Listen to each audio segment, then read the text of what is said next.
Hinun-anon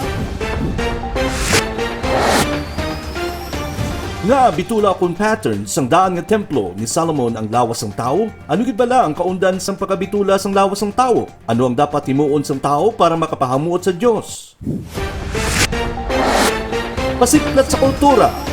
Ano ang mensahe sang kanta ni Ralph Anton Londres Ramos? Isa kay ligaynon nga kompositor nga dapat suportahon sang aton mga kasimanwa. Tiun na ay han nga higugmaon naton ang aton kaugalingon nga musika.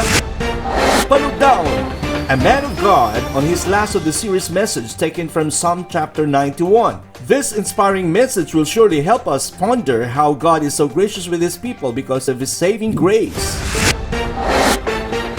Labaw sa ikasarang, isa ka alagad sang Ginoo kag senior citizen. Paano niya nalampuasan ang mga kabudlayan sa tunga sang pag-lockdown sang tanan nga ara sa ila sunset years? Labaw bala sa ikasarang niya ang pag-provide sang iya kaugalingon nga kinahanglanon?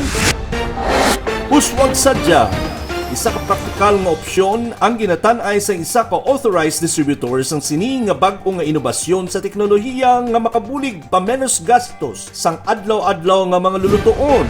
Inita na inyo masaksihan diri lamang sa Hidlaw Sadya TV, celebrating life the way it is.